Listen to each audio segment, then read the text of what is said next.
आप देख रहे हैं घरोंडा से न्यूज़ इंडिया नेटवर्क 24/7। आज घरोंडा में पहुंचे थे जो आम आदमी पार्टी के जो सीनियर जो नेता हैं अनुराग ढांडा, और एक प्रेस कॉन्फ्रेंस का उन्होंने घरोंडा में आयोजन किया। इस प्रेस कॉन्फ्रेंस के माध्यम से उन्होंने कई अहम विषयों पर जो है बातचीत की। तमाम जो मौजूदा जो सरकार हरियाणा के अंदर चल रही है, भारतीय जनता पार्टी की सरकार की नीतियों को जमकर जो है कोसा, और कहीं ना कहीं भविष्य में जिला परिषद के चुनाव को लेकर बहुत बड़ा फैसला जो है आम आदमी पार्टी ने लिया, जिसमें आम आदमी पार्टी जिला परिषद के जो चुनाव है वो सिंबल पर लड़ने का जो है उन्होंने फैसला लिया। कहीं ना कहीं तमाम जो ग्रामीण जो इलाके हैं, तमाम जो ग्रामीण इलाकों की जो जनता है, जो वोटर हैं, ज़्यादा से ज़्यादा उन वोटरों को जोड़ने को लेकर कार्यकर्ताओं की जिम्मेवारी जो है लगाई जाएगी। संगठन को मजबूत करने के लिए तमाम जो पद जो दिए जाते हैं, रिस्पॉन्सिबिलिटी जो दी जाती है, वो जो जिम्मेवारी दी जाएगी।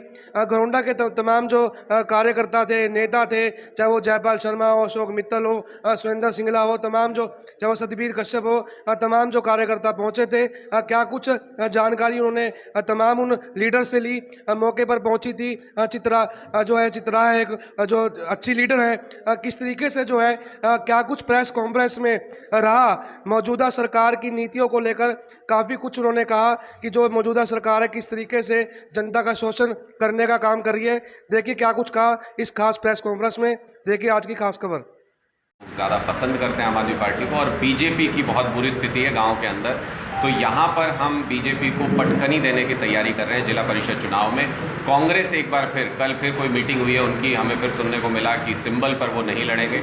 मुझे लगता है कि कांग्रेस एक बार फिर डर गई है चुनावों में कि वो तीसरे नंबर पर खिसक जाएंगे, इसलिए वो फिर से सिंबल पर चुनाव नहीं लड़ रही है कांग्रेस। और एक तरीके से नज़र आने लगा है कि कांग्रेस, चाहे वो शहरी चुनाव हो या फिर वो गांव का चुनाव हो, जिला परिषद का चुनाव हो, कांग्रेस इतनी कमज़ोर हो चुकी है और धीरे धीरे हरियाणा से लुप्त होती जा रही है, खत्म होती जा रही है।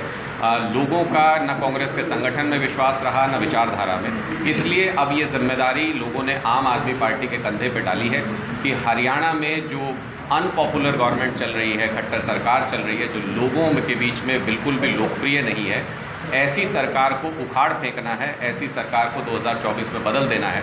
और उससे पहले होने वाले हर चुनाव में, चाहे वो जिला परिषद चुनाव हो, नगर निगम चुनाव हो, लोकसभा चुनाव हो या फिर 2024 का विधानसभा चुनाव हो, आम आदमी पार्टी बीजेपी को कड़ी टक्कर देगी, शिकस्त देगी, और हरियाणा के अंदर न सिर्फ सत्ता परिवर्तन करेंगे बल्कि व्यवस्था परिवर्तन करेंगे। बीजेपी अपने पिछले प्रदर्शन से 13-14 जगहों पर ज़्यादा हारी। मतलब पिछली बार अगर वो 36 सीटें जीते तो इस बार 23 जीत पाए। उनकी शिकस्त पहले के मामले अगर आप देखें तो उनका वोट शेयर जो है वो घटा। उनका 26% वोट शेयर आया था, हमारा 10.5% वोट शेयर आया था। पंजाब की जीत के बाद लोगों का विश्वास आम आदमी पार्टी की विचारधारा पर बढ़ा है बहुत ज़्यादा। बहुत बड़ी तादाद में आम आदमी पार्टी में लोग जुड़ रहे हैं, विचारधारा से जुड़ रहे हैं। और वो समय पंजाब की जीत के बाद इतना कम था जिसमें हमने तैयारी की, पूरे प्रदेश में सभी जगहों पर हमने चुनाव लड़वाया। नॉर्थ जोन जहां पर हम इस वक्त बैठे हुए हैं, यहाँ पर 15% वोट शेयर आम आदमी पार्टी का था, जो कि शहरी निकाय में, जिसको ये माना जाता है कि सरकार के दबाव में वो चुनाव होता है, कामकाजी लोग शहर में रहते हैं, सरकार तमाम तरह के प्रेशर्स इस्तेमाल कर रही थी, बिजनेस कम्युनिटी को डराने की कोशिश की जा रही थी, बड़ी तादाद में शराब बांटी गई, पैसे बांटे गए जगह जगह पर, बहुत सारे सीक्वेंसेस हमारे सामने भी आए। इन तमाम चीज़ों के बावजूद हम दूसरे नंबर की पार्टी बनने में कामयाब रहे, और बीजेपी को गांव के चुनाव में, जहां पर वो अनपॉपुलर है, शहरों में आज भी बीजेपी बोलती है कि वो हमारा स्ट्रॉन्ग होल्ड है, लेकिन गांव में किसान आंदोलन के बाद से बीजेपी की बहुत बुरी स्थिति है। गांव में लोग नफरत करते हैं बीजेपी से, और उसके जब चुनाव हो रहे हैं, जिला परिषद के चुनाव हो रहे हैं, तो आम आदमी पार्टी इसमें अपना प्रदर्शन बहुत बेहतर पहले से करके बीजेपी को शिकस्त देगी। तो जिला परिषद के जो चुनाव है, कहने के पोस्टपोन बार बार किए जाते हैं, ग्रामीण इलाकों की हालत काफ़ी ख़राब है, चाहे वो सफाई अभियान को लेकर, किस तरीके से देखते हैं कि इन विषयों को लेकर ग्रामीण इलाकों में जो वोटर हैं अट्रैक्ट होंगे आम आदमी पार्टी से, क्या कुछ कहना चाहेंगे?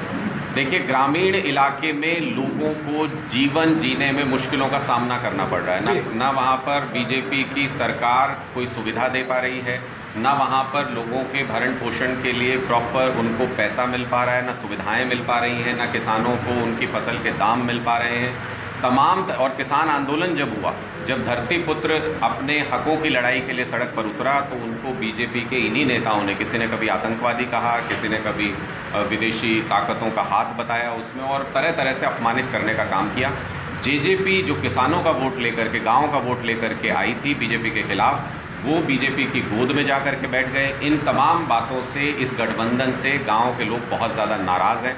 आम आदमी पार्टी की जो विचारधारा है वो पिछली कतार में खड़े हुए व्यक्ति को मूलभूत सुविधाएं उपलब्ध कराने की विचारधारा है, और उस विचारधारा से ग्रामीण लोग सबसे ज़्यादा, हमने पंजाब में भी देखा, दिल्ली के बाहरी इलाकों में भी जहाँ पर आज भी गांव हैं वहाँ पर ज़बरदस्त रुझान रहा हमेशा, और हरियाणा में भी इसी तरीके से जो हम अपने सर्वे भी करते हैं, जो हम अपनी जानकारी भी इकट्ठा करते हैं, उसके मुताबिक जितना शहरों में लोगों में रुझान है आम आदमी पार्टी के प्रति, उससे कई गुना ज़्यादा गांव के अंदर आम आदमी पार्टी को चाहने वाले लोग हैं। इसीलिए हमें पूरा विश्वास है कि गांव के लोग आम आदमी पार्टी का जब टोपी पहनकर कार्यकर्ता जाता है तो दिल खोल करके स्वागत करते हैं, उसी तरीके से वोट देंगे। और जिला परिषद चुनाव में ही जहां पर 400 से ज़्यादा जगहों पर चुनाव होने वाला है, हम सिंबल पर लड़ रहे हैं ये चुनाव, और बीजेपी को सीधी टक्कर देंगे, मात देंगे इन चुनाव में। यहीं से 2024 का रास्ता साफ होगा। यहाँ से आप सब लोगों को नजर आने लगेगा कि 2024 में सत्ता परिवर्तन। चुनाव के अंदर पार्टियां सक्रिय रहती है। कहीं ना कहीं हरियाणा के अंदर जमीन अधिग्रहण जो कानून की अगर हम बात करें, जो मुश्तरका जो ज़मीनें हैं, कहीं ना कहीं किसान उसका विरोध कर रहे हैं। तमाम जो ग्रामीण जो इलाके हैं उस पर आम आदमी पार्टी जो है क्या स्टेप लेगी, जो है ग्रामीण जो है? आम आदमी पार्टी किसानों की ज़मीन अगर उनकी मर्जी के बिना कहीं भी अधिग्रहण किया जाता है, आम आदमी पार्टी इसके सख्त खिलाफ है। हम इसका विरोध करते रहे हैं।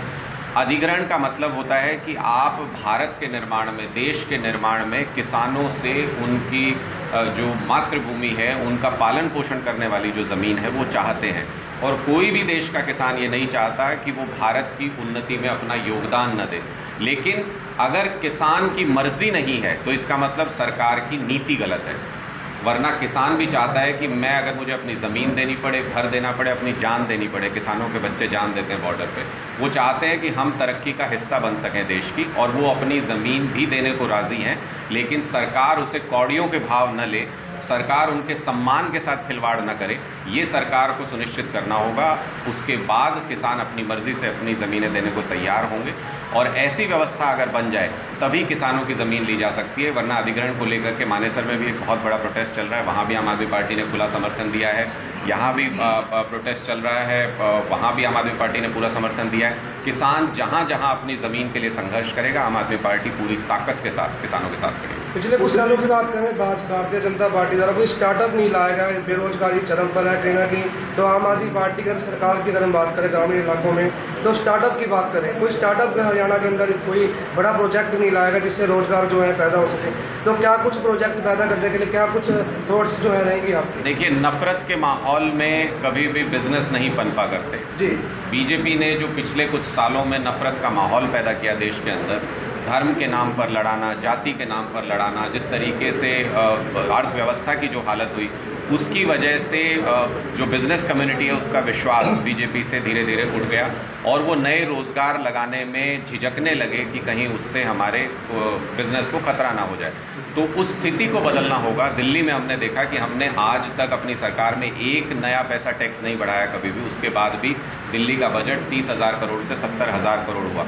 वो इन्हीं सब बिजनेसमैन की वजह से हुआ, इन्हीं सब रोज़गार की वजह से हुआ। दिल्ली के स्कूलों में हम बिजनेसमैन तैयार कर रहे हैं, हम वहाँ पर स्टूडेंट्स के बिज़नेस आइडियाज़ को इम्प्लीमेंट करके बिज़नेस में कन्वर्ट करने का काम करते हैं, सरकार उनको सहयोग राशि देती है। तो अगर ऐसे ग्राउंड वर्क आप करेंगे जो दिल्ली और पंजाब में आम आदमी पार्टी की सरकार कर रही है, तो उसका नतीजा तुरंत देखने को मिलेगा, और बिज़नेस कम्युनिटी सिर्फ विश्वास भी करेगी सरकार के ऊपर, और ज़्यादा से ज़्यादा रोज़गार पैदा भी करेगी। दिल्ली के अंदर हमने लाखों रोज़गार पैदा करके दिखाए। अगले 5 साल में 20 लाख रोज़गार देने का हमारा लक्ष्य है। हरियाणा सरकार को शर्म आनी चाहिए कि पूरे हिंदुस्तान में बेरोज़गारी में नंबर 1 हरियाणा है। इन चीज़ों को लेकर के लोगों के बीच में ज़बरदस्त रोष, ज़बरदस्त नाराज़गी है, और यही वो सपना है जिसको लेकर अरविंद केजरीवाल कहते हैं मेक इंडिया नंबर 1, भारत को नंबर 1 देश बनाना है। और उसी मुहिम को लेकर के 2024 की उसी मुहिम को लेकर के हमने अपने आंदोलन की, हमने अपने मिशन की शुरुआत कर दी।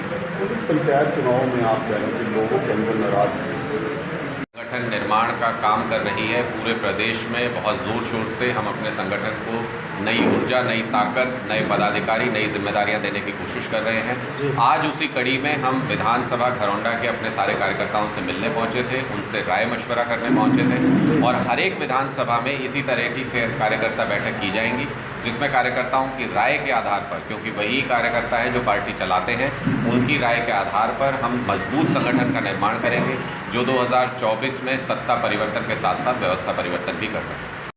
आज अनुराग ढांडा जी आए हुए हैं डिस्ट्रिक्ट करनाल की 5 विधानसभाओं की कार्यकर्ता सम्मेलन लेने के लिए। सबसे पहला आज का कार्यकर्ता सम्मेलन घोरंडे में था, इसके बाद असम में जाएंगे, फिर करनाल में जाएंगे। आज के तो शायद 3 ही प्रोग्राम हैं। आज उनका जो कहना था आप सबके सामने ही कि जो आने वाला जिला परिषद के इलेक्शन है वो आम आदमी पार्टी अपने सिंबल पर लड़ेगी, क्योंकि आप भी जानते हैं, हम भी जानते हैं कि आम आदमी पार्टी का जनाधार गाँव के अंदर काफ़ी ज़्यादा फैल चुका है। और जब से पंजाब का ये रिजल्ट आया उसके बाद लोगों के तांता लगा हुआ है, बड़े बड़े आदमी बड़ी बड़ी सभी पार्टियों को छोड़कर आम आदमी पार्टी में शामिल हो रहे हैं। और आज लोग इन दोनों पार्टियों के बीजेपी और कांग्रेस के विकल्प के रूप में आम आदमी पार्टी को देख रहे हैं, केजरीवाल जी को देख रहे हैं, केजरीवाल जी की नीतियों को देख रहे हैं। जैसे उन्होंने शिक्षा में, स्वास्थ्य में, सुरक्षा में सुधार किया है, और बिजली की जैसे दिल्ली के अंदर उन्हें मुफ्त दिया, पंजाब में दिया है, पानी का जैसे उन्हें किया। तो इन सभी बातों से प्रभावित होकर सच्चाई और ईमानदारी के रास्ते पर केजरीवाल जी जो चल रहे हैं उनकी नीतियों से प्रभावित, और आज आम आदमी जन समर्थन आम आदमी पार्टी के साथ है, केजरीवाल जी के साथ है। और इसी कड़ी में आज ढांडा जी भी आए थे, कार्यकर्ताओं को संबोधित किया है। आगे जो है ना एक प्रक्रिया चलाएंगे जो संगठन बनाने की, उसके बारे में दिशा निर्देश दिए हैं। और इस तरह से जो आने वाला इलेक्शन है जिला परिषद, हमें उम्मीद है पूर्ण बहुमत के साथ ज़्यादा से ज़्यादा सीटें आम आदमी पार्टी के नेतृत्व में कांग्रेस को हराकर, बीजेपी को हराकर, दोनों पार्टियों को हराकर सबसे आगे आएंगे। आज का शायद यही हमारा मुद्दा है। आज सम्मेलन यहाँ पर किया गया था, क्या कुछ दिशा निर्देश यहाँ पर दिए गए हैं? आज सबसे पहले तो मैं अभी सभी पत्रकार बंधुओं का आम आदमी पार्टी की तरफ से जो है प्रोग्राम में स्वागत करता हूँ आपका। साथियों, आज जो ये यहाँ पे जो प्रोग्राम रखा गया था, जो मीटिंग थी, इसमें माननीय अनुराग ढांडा जी दिल्ली से आए थे, जो प्रतिनिधि हैं हमारे माननीय केजरीवाल जी के। तो उन्होंने आज कार्यकर्ताओं से बातचीत की, कार्यकर्ताओं से रूबरू हुए, संगठन के विस्तार को लेकर के बातें समझाई कि किस तरह से संगठन का विस्तार करना है। और साथ ही जिस तरह से आज पंचायती जो चुनाव हैं वो बिल्कुल सर पे हैं और चुनाव जो होने जा रहे हैं, उसमें एक निर्णय पार्टी ने लिया कि आज जिला परिषद के जो चुनाव हैं वो सिंबल पे लड़े जाएंगे पूरे हरियाणा के अंदर। उसमें सभी जो हमारे पदाधिकारी थे उनको आज ये निर्देश भी दिए गए कि आज जिला परिषद के जो चुनाव लड़ने हैं उन जो हमारे अब सबसे आवेदन ले लो। और बहुत सारे आवेदन जो है ना, एक एक वार्ड से कई कई आवेदन भी आए, और जो है उनको जो है ना पदाधिकारियों को ये कहा गया भाई इनकी स्क्रूटनी की जाए, और जो मतलब सामने बिल्कुल सशक्त दावेदार या कैंडिडेट हो उसको आगे बढ़ाया जाए। मित्तल साहब, आप भी पहले जिला परिषद में पूर्व चेयरमैन रह चुके हैं, पार्षद भी रहे हैं, तो अब की बार क्या कुछ रहेगा? देखिए, मैं एक अपने पार्टी का कार्यकर्ता हूँ, आम कार्यकर्ता हूँ। यदि पार्टी मेरे ऊपर विश्वास जताती है, आदेश जो है पार्टी मुझे देती है चुनाव लड़ना है जिला परिषद का, तो मैं 100% जो है जिला परिषद का चुनाव लड़ूंगा। और मुझे ऐसा लगता है यदि कार्यकर्ताओं का, साथियों का मुझे सहयोग रहा, आशीर्वाद रहा, तो ये सीट जो है जीत करके मैं आम आदमी पार्टी माननीय केजरीवाल जी की झोली में ज़रूर डालूंगा।